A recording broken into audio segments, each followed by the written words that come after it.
Hello दोस्तों, आज से मेरे द्वारा आपको एक नई प्रैक्टिस की सीरीज कराई जा रही है।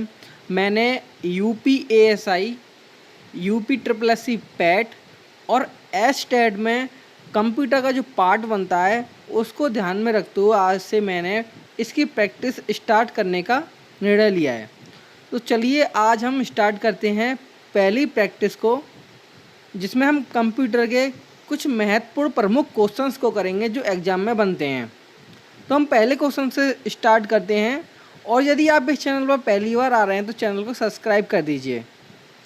पहले क्वेश्चन की बात करें तो पहला क्वेश्चन दिया है कि वह इलेक्ट्रॉनिक डिवाइस जो डेटा को स्वीकार कर सकती है, डेटा प्रोसेस करती है तथा आउटपुट उत्पन्न करती है और परिणामों को भविष्य में प्रयोग के लिए स्टोर करती है, क्या कहलाती है?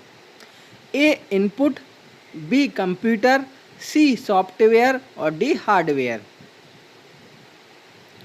अब हम इसके आंसर की बात करें तो जो कंप्यूटर एक इलेक्ट्रॉनिक डिवाइस होती है जो डेटा को स्वीकार करती है और डेटा को प्रोसेस करने का कार्य करती है, आउटपुट उत्पन्न करती है तथा परिणामों को भविष्य में प्रयोग के लिए स्टोर करती है।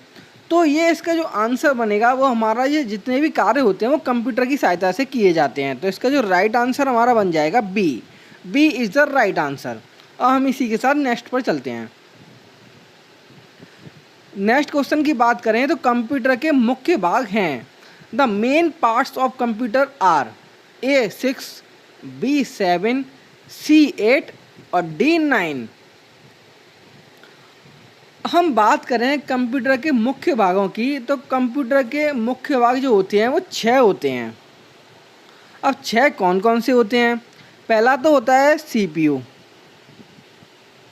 दूसरा होता है हमारा इनपुट डिवाइस, तीसरा होता है आउटपुट डिवाइस, चौथा होता है हमारा मेमोरी यूनिट, पांचवा होता है सेकेंडरी स्टोरेज, और जो अंतिम होता है वो होता है कम्युनिकेशन डिवाइस।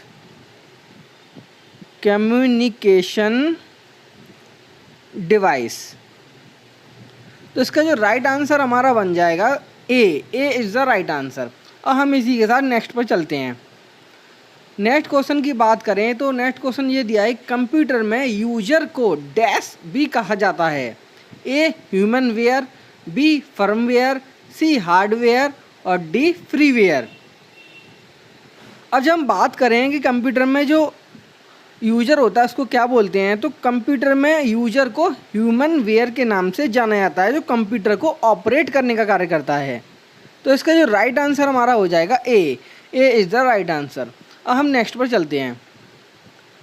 अब नेक्स्ट क्वेश्चन की बात करें तो नेक्स्ट क्वेश्चन ये दिया है कि प्रोग्राम के निर्देशों को बाइनरी में दर्शाया गया और डैश में संग्रहित किया गया, जिसमें से वे CPU द्वारा प्राप्त डिकोड और निष्पादित, जिसको हम परफॉर्मेंस बोलते हैं, किए गए हैं।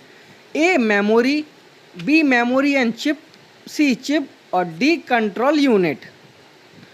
अब जब हम बात करें दो प्रोग्राम के निर्देशों को बाइनरी में दर्शाया गया और मेमोरी में संग्रहित किया जाता है, जिसमें प्रोग्राम इंस्ट्रक्शन बाइनरी के रूप में संचित होते हैं, यही CPU के द्वारा डिकोड और फैच का कार्य करता है। तो इसका जो राइट आंसर हमारा हो जाएगा A is the right answer. ये जितने भी मैं क्वेश्चन करा रहा हूँ आज से कंप्यूटर के, ये यूपी ASI, एसटेट और यूपी ट्रिपल एससी पैट के ध्यान में रखते हुए बहुत ही ज़्यादा महत्वपूर्ण है, इसलिए आप इस वीडियो को पूरा देखें। अब नेक्स्ट क्वेश्चन की बात करें। नेक्स्ट क्वेश्चन दिया कि कोई व्यक्ति कंप्यूटर साक्षर कहलाता है यदि वह सक्षम हो केवल। और हम इसको इंग्लिश में पढ़ें तो लिखा है कि a person is called computer literate if he she is just able to a run need based application, जिसको हम बोलते हैं आवश्यक एप्लीकेशन को चलाने में, बी एंटीवायरस सॉफ्टवेयर को बनाने में, सी राइट प्रोग्राम लिखने में और डी दूसरे कंप्यूटर को हैक करने में। इसमें पूछा गया कि कोई व्यक्ति कंप्यूटर साक्षर कहलाता है यदि वो सक्षम हो किस चीज़ में। तो हम इसके आंसर की बात करें, उसको आवश्यक एप्लीकेशन चलाने में वो सक्षम होना चाहिए सर्वप्रथम। तो इसका जो राइट आंसर हमारा बन जाएगा हमारा A is the right answer. अब हम नेक्स्ट पर चलते हैं। नेक्स्ट क्वेश्चन की बात करें तो एब्रीविएशन है, ये एग्जाम में पूछी जाती हैं। कंप्यूटर के संदर्भ में MID का क्या तात्पर्य है या क्या मतलब है इसका? मिड।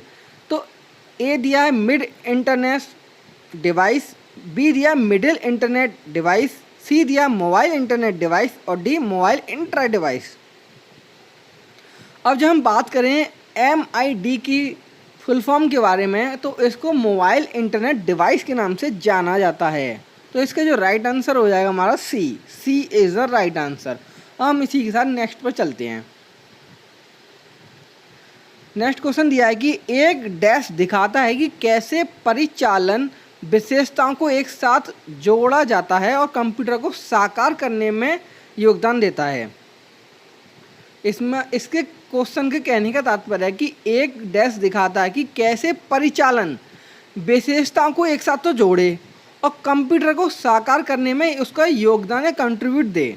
तो जैसे हम क्या बोलते हैं, component design, B computer architecture, C computer working या डी कंप्यूटर ऑर्गेनाइजेशन। अब हम बात करें तो कंप्यूटर ऑर्गेनाइजेशन एक ऐसी प्रोसेस होती है जो कंप्यूटर आर्किटेक्चर की तरह तो होता ही है और इसमें कंप्यूटर आर्किटेक्चर को रियलाइज करने के लिए ऑपरेशन एट्रीब्यूट एक साथ जोड़े जाते हैं। मतलब कंप्यूटर ऑर्गेनाइजेशन की सहायता से ही एक साथ हम कंप्यूटर को जोड़ने का कार्य करते हैं। तो इसका जो राइट आंसर हमारा हो जाएगा D is the right answer. हम नेक्स्ट पर चलते हैं। नेक्स्ट क्वेश्चन दिया है कि डैश एक कंप्यूटर सिस्टम की वैचारिक डिजाइन और मौलिक परिचालन संरचना है। हम इंग्लिश में पढ़ें तो दिया है कि is the conceptual design and fundamental operation structure of a computer system, A computer organization, B component design, C computer working या डी कंप्यूटर आर्किटेक्चर। हम बात करें जो वैचारिक डिजाइन और जो मौलिक संरचना होती है वो कंप्यूटर आर्किटेक्चर में होती है। तो इसका जो राइट आंसर हमारा बनेगा वो बनेगा D is the right answer. अब हम इसी के साथ नेक्स्ट पर चलते हैं। नेक्स्ट क्वेश्चन की बात करें, एग्जाम में पूछा जाने वाला अधिकतर क्वेश्चन ये अधिकतम पूछा जाने वाला क्वेश्चन है ये। कंप्यूटर चिप्स के निर्माण में किस पदार्थ का उपयोग किया जाता है? ए चांदी या सिल्वर, बी लोहा आयरन, सी गोल्ड या डी सेमीकंडक्टर। हम बात करें तो कंप्यूटर चिप्स के निर्माण में जिस पदार्थ का उपयोग किया जाता है उसको हम सेमीकंडक्टर के नाम से जानते हैं। आमतौर पर ये एक ठोस रासायनिक तत्व एलिमेंट या यौगिक होता है जो कुछ परिस्थितियों में बिजली का संचालन करता है। तो इसका जो राइट आंसर हमारा बनेगा वो बनेगा D is the right answer. हम नेक्स्ट पर चलते हैं। नेक्स्ट क्वेश्चन ये दिया है कि निम्नलिखित में से कौन चौथी पीढ़ी की प्रोग्रामिंग भाषा है? ए सी, बी बेसिक, सी SQL या डी मरकरी, या हम बोल सकते हैं मर्क्यूरी। हम बात करें इसके क्वेश्चन के आंसर की तो चौथी पीढ़ी की प्रोग्रामिंग भाषा SQL, जिसको हम बोलते हैं structured query language, structured query